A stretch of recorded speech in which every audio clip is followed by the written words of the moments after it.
우리는 지난 시간까지 바울 사도가 가정이 기초가 되는 이 부부, 이 아내와 남편의 의무에 대해서 우리가 살펴봤습니다. 오늘은 가정 안에서 이제 부모에 대한 자녀의 의무에 대해서 이제 살펴보고자 합니다. 이 세상에는 자녀가 없는 사람은 있지만은 부모가 없이 존재하는 사람은 아무도 없습니다. 설령 부모님이 돌아가셔서 고아는 존재할지는 모르지만은 애당초 부모가 없이 존재한다는 그것은 불가능하기 때문이죠. 이렇게 부모의 존재는 이 세상의 어떤 인간관계보다가 부모의 존재는 절대적으로 중요하다고 할 수 있겠습니다. 하나님께서는 일찍이 구약의 백성들에게 하나님 백성의 삶과 믿음의 대강령을 할 수 있는 10계명 가운데에 바로 5째 계명에서 내 부모를 공경하라, 그리하면 내 하나님 여호와가 내게 준 땅에서 내 생명이 길이라, 이 약속과 이 명령을 주신 것을 우리는 알고 있습니다. 여러분, 10계명은 첫째부터 4번째 계명까지는 하나님과 관계되는 계명이에요. 그리고 5째부터 10번째까지 이 6개의 계명은 이웃 사람에게 주신 계명이죠. 그런데 이 5계명은 하나님과 관계되는 계명과 사람과 관계되는 계명의 이 브릿지 역할을 하는 것이 바로 이 부모에 대한 공경, 이 계명인 그것을 우리가 알 수 있습니다. 여러분, 그래서 이 종교학자 마틴 루터도 부모는 하나님의 대리자이다. 보이지 않는 하나님이 이 지상에 당신의 자녀들을 부모를 통해서 먹이고 키우고 입히고 가르친다. 그래서 보이지 않는 하나님을 보이는 부모를 통해서 한 인생이 태어나게 하시고 자라게 하시고 양육받게 하셨다는 것을 루터는 그렇게 말하지 않았습니까? 그러므로 또 레위기 19장 3절에서는 너희 각 사람은 부모를 경외하고, 여러분, 하나님이 놀라운 단어를 사용합니다. 원래 하나님을 경외하라고 우리에게 주님께서 가르치셨죠. 그런데 하나님 경외에 대한 똑같은 단어를 부모에게 사용하는 것을 볼 수 있습니다. 여러분, 이것도 결정적인 하나님의 대리인으로서 부모가 존재한다는 것을 하나님이 직접 하나님 경외하듯이 부모를 경외하라, 이렇게 주님이 가르치셨죠. 그래서 실제로 눈에 보이는 부모를 공경하지 않는 사람은 눈에 보이지 않는 하나님을 섬긴다는 것은 거짓말이다. 성경은 그것을 말하고 있죠. 그죠? 그래서 우리가 지난 시간에 부부의 관계를 정확하게 보이지 않는 그리스도의 관계를 증명하듯이 부모님을 어떤 태도로 대하는지는 보이지 않는 하나님에 대한 태도를 정확하게 증명을 하는 거죠. 그 정도로 부모에 대한 이 태도가 얼마나 우리에게 중요한지 주님께서는 이 계명을 주신 것을 볼 수 있습니다. 먼저 그러면 부모를 우리가 왜 공경해야 되는가? 우리가 너무나도 당연히 알고 있지만은 부모 공경의 이유를 우리가 살펴보겠습니다. 먼저 부모는 생물학적으로 우리 존재의 기원입니다. 여러분, 아담과 하와는 하나님께서 흙으로 만드시고 아담의 몸의 일부로서 하와를 지으셨지만은 아담 하와 이외에 모든 후손, 모든 인류는 하나님이 직접 흙으로나 인간의 몸으로 지은 사람은 이 세상에 아무도 없습니다. 다 부모의 혼인과 부모의 결합과 부모의 혼인 생식을 통해서 다 잉태되어서 이 땅에 태어난 존재이지 직접 만든 그런 사람은 없다는 거죠. 그래서 우리의 부모님들은 우리의 생물학적인 우리의 존재의 근거이기 때문에 그분은 반드시 우리의 공경을 받아야 될 그 대상이라는 것을 볼 수 있습니다. 그래서 우리의 육체뿐만 아니라 그리고 우리의 심지어 정신이나 성격에 관한 부분도 부모에게 많은 부분을 본을 받았다는 그것을 알 수 있습니다. 두 번째로는 부모는 한 사람 인생에 가장 중요한 양육자이자 교육자이기 때문에 우리는 부모를 공경해야 된다는 거죠. 여러분, 오늘날은 사실 부모로부터 배우는 영향력이 현저하게 줄어들었습니다. 예전에는 소위 말해서 밥상머리 교육이라는 게 있었지 않습니까? 요즘은 이 가족들이 밥을 먹으면서 말을 안 하지 않습니까? 그죠? 또 말을 하면 자녀들이 싫어해요. 그냥 아버지 조용히 밥 드시라고 싫어합니다. 예전에는 그렇지 않죠, 그죠? 큰 상을 펴놔놓고 손주들이 둘러앉아 있으면은 할아버지나 아버지가 그 시간 하면은 만날 수가 없기 때문에 그때의 밥상머리에서 중요한 교훈들, 중요한 가르침들을 쭉 하는 거죠. 그래서 예의가 없다든지 그런 사람을 보면은 버르장머리가 없다 그러지 않습니까? 그죠? 그거는 뭔가 부모들에게 배운 바가 없다는 거죠. 부모들에게 가르침을 받은 바가 없고 모본을 본 적이 없다. 그게 바로 버르장머리 없는 자식이다. 이런 말을 하는 거죠.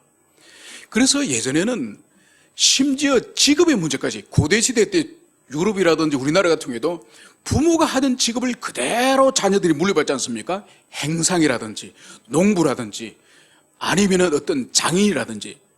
그러니까 부모의 존재는 단순히 먹여서 키우는 이상, 그리고 어떤 가정의 정신의 교육뿐만 아니라 심지어 평생을 먹고 살 수 있는 그 직업에 관한 교육도 부모를 통해서 배웠죠. 그래서 철저하게 부모를 의존하도록 삶이 그렇게 이루어져 있지만은 요즘은 그렇지 않죠, 그죠? 다 학교 가서 배우고, 학원 가서 배우고, 직장 가서 배우고, 인터넷을 통해서 배우고. 여러분, 부모는 그냥 돈만 대달라는 거예요. 그러니까 나의 스폰서가 되어서 학원비 대주고, 대학 등록금 대주고. 여러분, 그런 존재로 오늘날 전락을 했지만은 그럼에도 불구하고 한 사람이 자라서 인격이 형성되어지고, 세계관이 형성되어지고, 가치관이 형성되어지고, 이 모든 것은 가정이라고 하는 이 울타리 안에서 정신세계가 완성되니 바로 부모는 우리에게 마땅한 공경을 받아야 된다. 세 번째로 이제 부모가 공경받아야 될 이유는 바로 자녀들에게 하나님이 어떤 분이신지 하나님을 아는 지식을 가르치는 그 존재가 바로 부모라는 거죠. 그래서 하나님에 관한 참된 지식을 가르치고 인간이 누구인지, 인간은 어떤 삶을 살아야 되는지, 사람의 도리가 뭔지를 부모를 통해서 배움을 받기 때문에 바로 부모는 하나님 나라를 전수하는 언약의 전달자다. 여러분, 그렇기 때문에 우리는 마땅히 부모를 공경해야 되는 거죠. 특히 그리스도 안에 있는 자들, 하나님의 백성이 된 자들에게는 더욱더 부모를 공경해야 될 이유가 있다는 것을 우리가 가슴에 새겨야 될 것입니다. 그러면 우리가 도대체 부모를 공경한다는 이 의미가 뭔지를 우리가 이것을 정확하게 이해해야 삶의 실천적인 면에서 우리가 어떻게 공경할 것인지 이것을 우리가 바르게 실천할 수 있습니다. 여러분, 부모를 공경하라고 하는 이 공경의 의미는 이것은 바로 부모를 단순히 잘 드시게 하고, 그리고 용돈을 넉넉히 주고, 그리고 필요한 선물도 해드리고. 여러분, 우리 동양에서 이 부모를 공경하다는 것은 동양의 효의 개념이 우리가 먼저 깔려있기 때문에 물질적으로 복양하는 효에 우리가 해석을 할 수가 있습니다. 여러분, 그러나 이 공경하다는 이 히브리어 뜻은 그런 뜻이 아닙니다. 이 카베드라고 하는 이 히브리 뜻은 이 본질이 무슨 의미인가 하니까 어떤 사물을 가볍게 여기지 않고 아주 무겁게 여기다. 사물을 아주 중요하게 여기다. 여러분, 이 뜻이 공경하다의 본질이에요. 여러분, 그러니까 공경한다는 것은 외적으로 부모님에게 용돈을 드린다든지 선물을 드린다든지 어떤 외적인 행동 이전에 내면 가운데에 우리 내면의 정신세계 가운데 먼저 부모를, 비록 그분이 늙으셨고 병상에 누워 계시고 가정과 자녀들에게 아무런 보탬이 되지 않는 그런 부모라 할지라도 그분에 대한 중요함, 그분을 절대로 가볍게 여기지 않는 마음의 그분에 대한 소중히 여김, 이 마음 자체를 공경함이라는 거예요. 그래서 이 마음을 가지고 어떤 선물을 한다든지 찾아뵙는다든지 고개 한 건이라도 끊어서 드린다든지, 여러분, 이 공경의 마음, 중요하게 여기고 부모를 무겁게 여기는 이 마음이 없이 하는 모든 선행은 뭐죠? 위선이 위선. 그래서 제일 중요한 거는 이 카베드, 부모를 중요히 여기고 공경하는 이 태도가 내면 속에 있으면서 그것이 밖으로 잘 순종한다든지 아니면은 그분의 필요한 것을 뭔가를 공급한다든지 밖으로 이것이 함께 연합될 때 그것이 바로 이 부모를 공경하라 할 때 이 공경이라는 이것을 여러분들이 가슴에 새기시길 바랍니다. 여러분, 우리가 여기서 이 출애굽기에서 하나님께서 볼 수 있는 것은 내 부모를 공경하라. 여러분, 이 계명은 지금부터 3,500년 전에 하나님이 주신 거예요. 여러분, 이 말씀이 놀랍지 않습니까? 왜냐하면 우리가 알다시피 인류의 역사는 타락한 이후에는 남성 중심의 사회가 되었습니다. 그래서 지금부터 100년 전만 하더라도 우리 민족, 우리 이 땅에서도 여성은 사람으로 제대로 대접을 받지 못했습니다. 그런데 하나님께서 공경의 대상을 가장인 아버지만 공경하는 것이 아니라 내 부모, 내 아버지와 어머니를 공경하라. 지금부터 3,500년 전에 하나님이 이 언약의 백성, 이스라엘 백성들이 형성되는 초기에 주신 이 계명의 말씀이 아버지와 함께 어머니도 함께 공경하라. 여러분, 그렇기 때문에 오늘날도 여전히 그 잔재가 남아있지만은 여성들이 사회적으로 차별받는 것이 아직 완전히 해소된 것은 아닙니다. 그러나 하나님은 원래 그분의 마음 안에 절대로 하나님에게 있어서는 여성을 차별하지 않았어요. 그래서 하와를 만드실 때도 하나님께서 어떻게 말씀하시는가 하니까 아담의 영광에, 아담의 권위와 영광에 상응하는 하와를 내가 짓겠다. 남자에 상응하는 여자를 짓겠다. 주님은 그 마음을 가지고 계셨어요. 인간이 변질되고 인간이 타락하고 인간이 부패하여서 여성을 지배하고 여성을 상대적으로 열악한 지위로 떨어뜨리는 것은 인간이지, 오늘 모세를 통해서 이 십계명을 주실 때도 내 아버지와 어머니를 함께 공경하라, 이 말씀을 주셨다는 것을, 이것을 여러분들이 가슴 깊이 새기시길 바랍니다. 그러면서 이제 우리가 생각해 볼 수 있는 것은, 여러분, 이 부모 공경에 대해서 이것을 단순히 가정에 있는 우리 부모님만 생각하면 안 됩니다.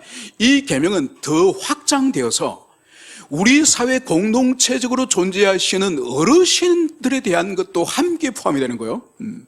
그래서 자신의 부모님을 지극히 공경해야 될 것은 분명하지만은 우리가 거리에서 만나는 어르신들이라든지 아니면은 우리가 어떤 일을 통해서 또 노인들을 섬기는 그런 일들을 할 수 있지 않습니까? 우리 지체들 가운데서도 요양보호사들이 계시지 않습니까? 그러면 하루 종일 그분들을 수발드는 일이 사실 그 일이지 않습니까? 여러분, 뉴스라든지 그런데 가끔씩 보면은 이 요양원에 계시는 분들이, 어르신들이 특히 코로나 기간 동안에는 이 가족들이 면회를 못했지 않습니까? 면회를 못하니 그 보호사들이 다 그런 것은 아니지만은 참 비인격적으로 어르신들을 그렇게 학대를 하거나 함부로 그분들을 다룬다는 그런 뉴스가 여러 번 나왔습니다. 여러분, 요양원에 계시는 분들은 치매 환자거나 대부분 그분들이 무기력한 분들이에요. 심지어 인지조차를 못해요. 지금 이 요양보호사가 괴롭히는지 학대하는지 인지조차 못하는 거죠. 그러니까 함부로 그분들에게 반말을 하고, 자기 어머니, 할머니 정도 되는 분들도 계시는데 함부로 반말을 하고, 함부로 그분들 신체를 함부로 다루고, 음식을 함부로 그분들에게 먹이고, 여러분, 그런 것들이 얼마나 우리 사회에 팽배해 있는지 모릅니다. 여러분, 성경은 노인의 백발을 영광의 멸관이라고 말해요. 그래서 연세가 많고 머리가 하얗게 생 걸 하나님은 그것을 영광이라고 인정해 주시고, 그 사람의 한평생 동안 그 공동체를 위해서 얼마나 희생하고 수고했는지를 주님은 인정하지만은 대한민국에서는 그런 사람을 어떻게 부릅니까? 꼰대라 불러, 꼰대라. 여러분, 노인을 폄하하고 노인을 학대하고 노인을 무시하고 노인에 존중하지 않는 사회는 반드시 망합니다. 여러분, 하나님이 그런 사회는 복을 안 주시는 거예요. 여러분, 그래서 이 부모 공경의 계명을 우리가 단순히 내 부모를 섬기는 것을 넘어서서 우리 사회 공동체의 어르신들, 이런 분들을 여러분들이 정말 이 세상 사람과 달리 지극한 사랑과 공경의 마음으로 여러분들이 섬기기를 축원합니다.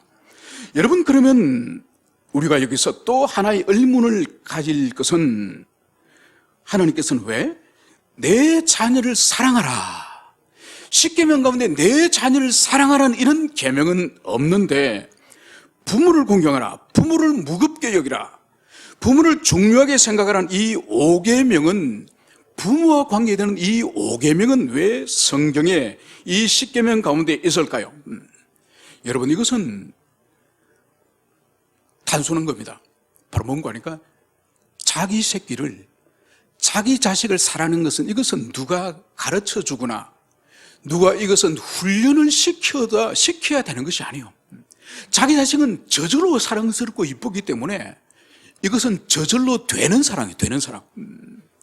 그런데 여러분, 이 부모를 공경하라고 주님께서 계명을 통해서 명령을 하신다는 것은, 이것은 첫째 의미가 뭔가 하니까 그만큼 어렵다는 거예요. 부모 공경이 안 된다는 거예요. 부모 공경이 안 되기 때문에 하나님께서 하라고 명령을 하실 정도로 이 부모 공경이 얼마나 어려운지를 주님께서는 이것을 알기 때문에 이 명령을 주시는 거죠. 여러분, 생각해 보십시오. 부모님이 젊고 능력이 있고 또 힘이 있을 때는 자녀들이 보통 어리지 않습니까? 어린 자녀들은 모든 것을 부모를 의존하기 때문에 그때 부모를 공경하는 것은 전혀 어려운 문제가 아니에요. 그런데 부모가 이제 연세가 들면서 자녀는 이제 자라겠죠, 그죠? 서로 반비례를 하니까 이제 부모가 은퇴를 하고 한 7, 80이 되면서 여기저기 몸에 탈연하기 시작하면서 드디어 암이 걸린다든지 병에 걸려서 덜어놓으면은 이제 부모란 존재는 돈을 계속 빨아먹는, 집안에 돈을 빨아먹는 그런 존재로서 자녀 눈에 비칠 수 있다는 거죠.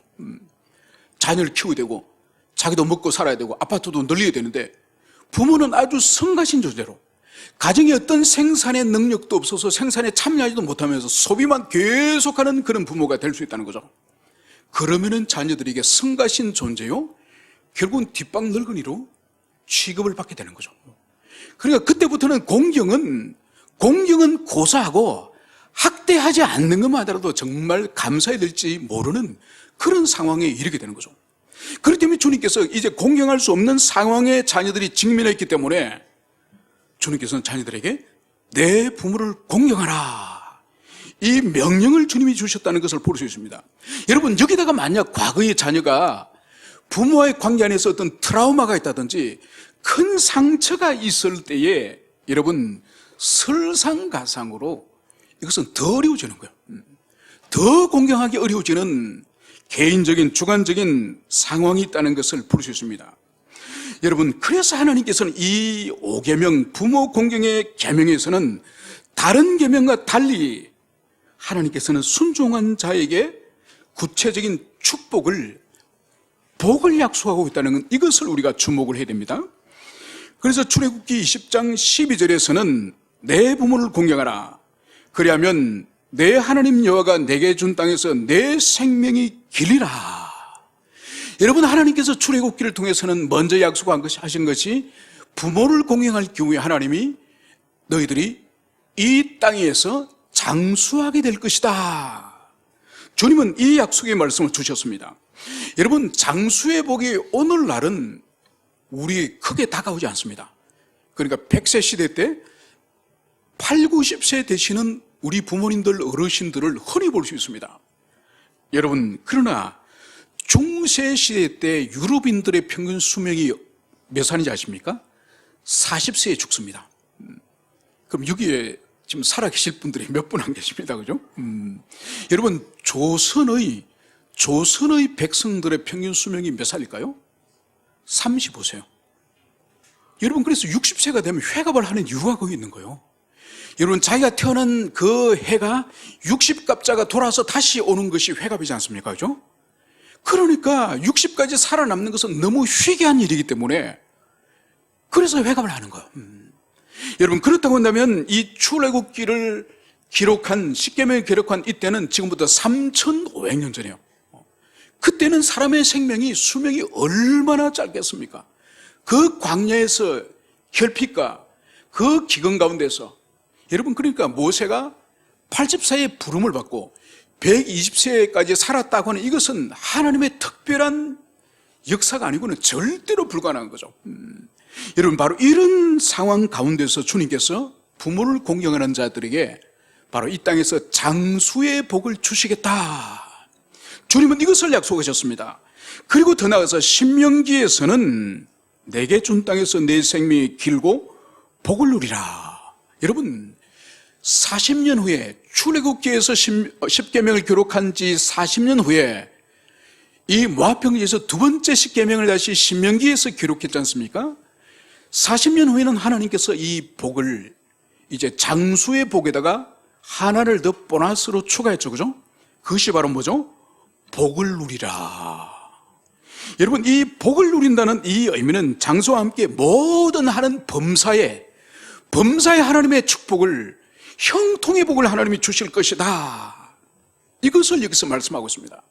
여러분, 그렇기 때문에 이 말씀을 여러분들이 반드시 기억해야 됩니다. 부모를 공경하는 자들에게 형통의 복과 장수의 복을 주시지만은 반대로 만약 부모를 멸시하고 부모를 공경하지 않고 부모를 하찮게 대우하는 사람들에게는 주님께서는 뭘 주신다고? 이 땅에서 일찍 죽고 그리고 단명할 뿐만 아니라 모든 하는 일들이 다 망한다. 이것이 하나님의 약속이에요. 여러분, 그렇기 때문에 우리가 이 땅에서 우리가 늙으면은 무기력하고 늙으면은 내가 자식 덕을 좀 봐야지. 그래서 이놈 좋은 대학 보내고 좋은 직장 보내서 연봉 2억 3억씩 받아가지고 그래서 내 노년이 되면 이놈 덕을 좀 톡톡히 봐야 되겠다. 여러분, 이것은 어리석은 부모예요. 여러분, 내 자식은 키워서 장가시 보내면은 거기에 며느리가 어떤 며느리가 들어올지, 어떤 사회가 들어올지, 지가 연봉을 3억 5억을 받든지 그거는 며느리 손 안에 있고 사회 손 안에 있는 거예요. 여러분, 그거는 의지하는 것이 아니에요. 하나님의 백성은 하나님을 의지하는 사람이지, 여러분, 자식을 의지하는 사람이 아니에요. 여러분, 그러면 어떻게 되느냐?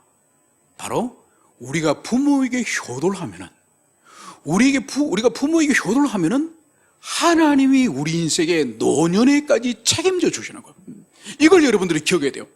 여러분, 우리가 부모에게 먼저 효도를 해야 그걸 보는 우리의 자녀들이 또 효도를 하는 거예요.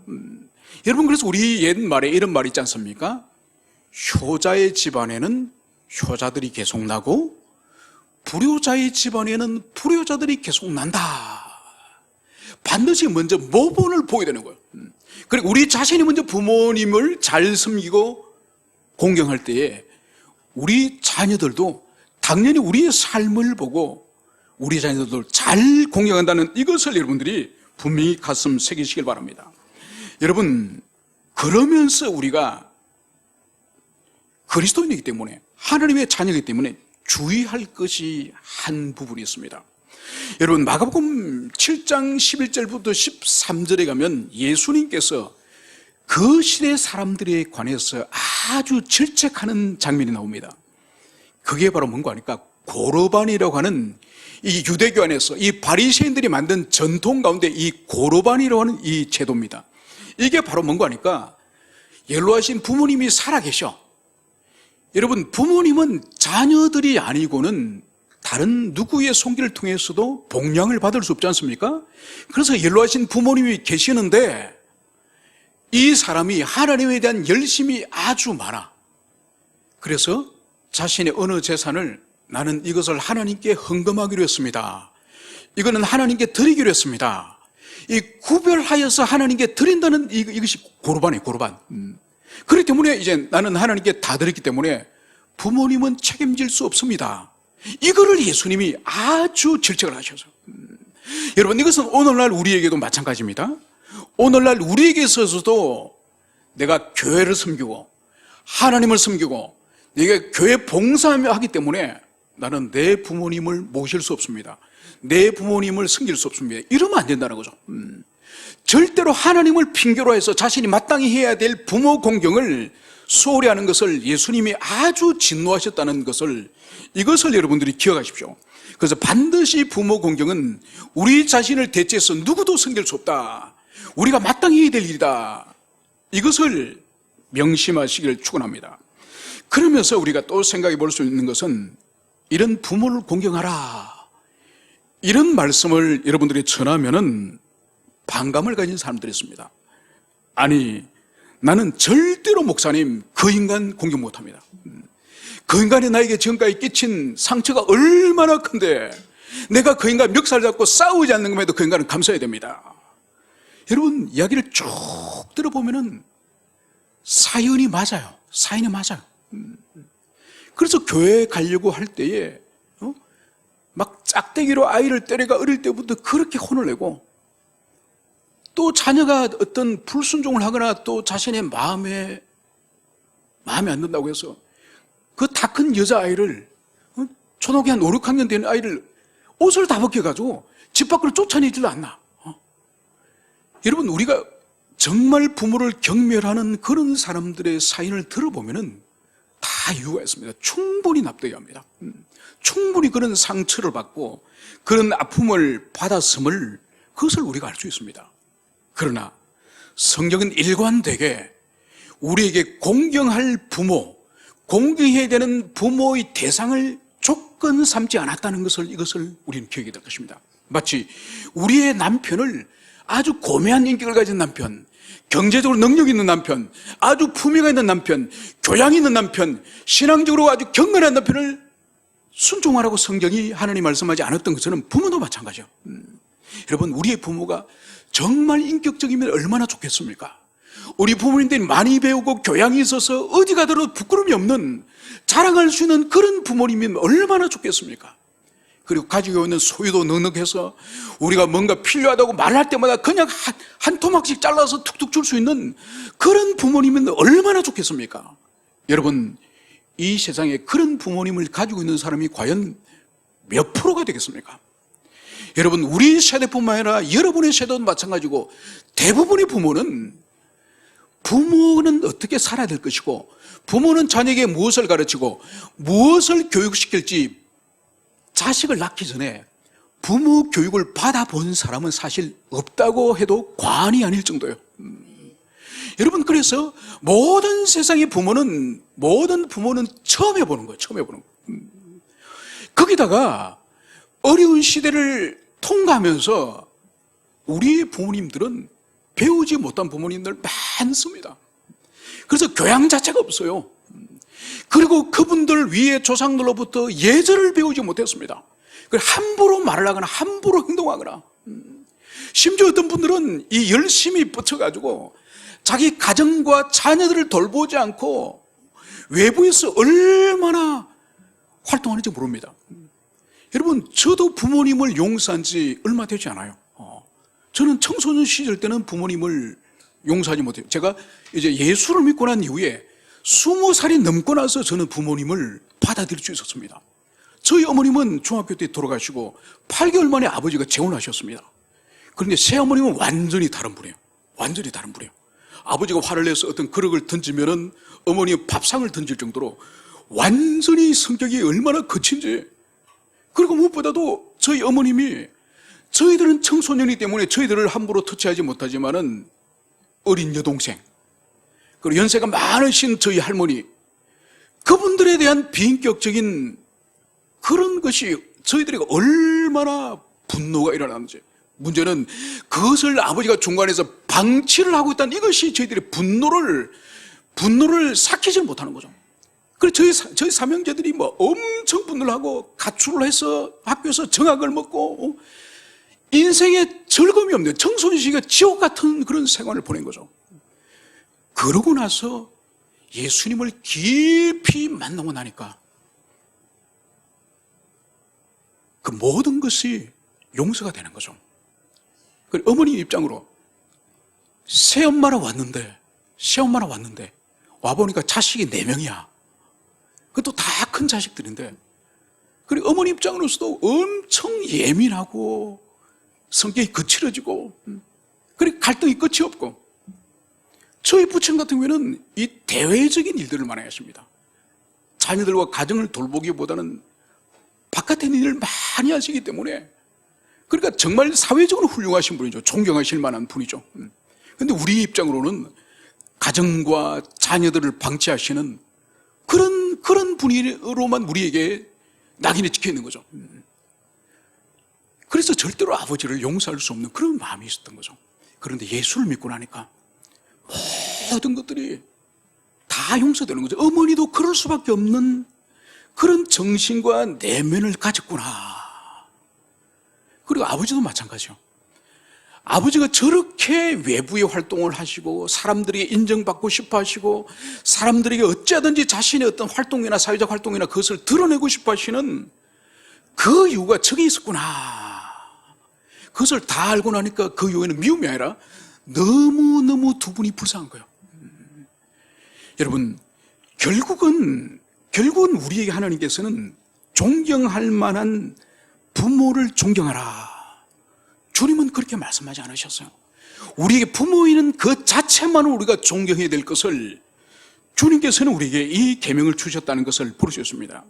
여기까지 말하면은 이런 일을 제기하는 사람이 있습니다. 목사님 좋습니다. 다 좋은데 저도 존경하고 공경하고 싶은데 안 됩니다. 제가 공경할 능력이 없으면 힘이 없습니다. 어떡하라고요? 여러분, 이런 사람이 있습니다. 여러분, 그렇기 때문에 오늘 바울은 십계명에서 모세를 통해서 구약에서 주시지 않는 말씀이 이 에베소서 6장에서는 이 말씀이 있으니 바로 6장 1절에서 자녀들아 주 안에서 너희 부모에게 순종하라. 이것이 옳으니라. 여러분, 하나님께서는 이 신약에 이 성경 계시가 더 진전된 이 신약 시대 때 부모 공경을 명령하시면서 주 안에서 이 말씀을 주셨다는 것을 이것을 우리가 주목해야 됩니다. 여러분, 이것은 두 가지로 해석할 수 있습니다. 바로 구약 시대 때는 모든 언약의 백성들이 다 여호와의 백성이에요. 전혀 문제가 되지 않아요. 그런데 바울의 시대 때는 이때 예수를 믿는 사람들은 불신 가정에 자기 혼자 예수 믿는 사람일 수 있습니다. 여러분, 그렇기 때문에 부모를 공경한다고 해서 부모 말을 순종해야 된다고 해서 조상님에게 함께 제사를 지내자, 아니면은 부모가 기업을 하면서 사업을 하면서 지금 세금을 탈세를 하려고 하는데 아버지는 사장이고 아들이 전무야. 그래서 아들은 예수를 믿고 아버지는 예수를 안 믿어. 그래서 탈세를 하도록 만약 부모가 종용한다면 그것을 따라할 수 있겠습니까? 조상님에게 제사를 지내도록 불신 부모가 믿는 자녀들이 하게 하면 그것을 따를 수 있습니까? 없습니다. 그래서 주 안에서의 첫 번째 의미는 바로 부모의 어떤 가르침이나 지도나 삶이 우리가 주님의 진리의 빛 안에서 순종할 수 있는, 받아들일 수 있는 범위 안에서 순종하라. 이 의미가 있는 거예요. 그래서 여러분, 이 부분을 조화시키기는 사실 쉬운 문제가 아니에요. 오래전에 제가 들은 이야기예요. 오래전 시골에 벼농사, 부리농사는 그때에 이제 농번기가 돼서 얼마나 바쁩니까?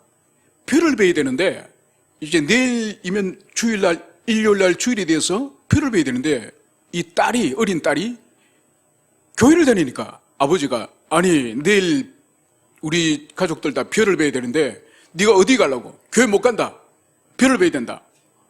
아버지가 그렇게 엄포를 놓는 거예요.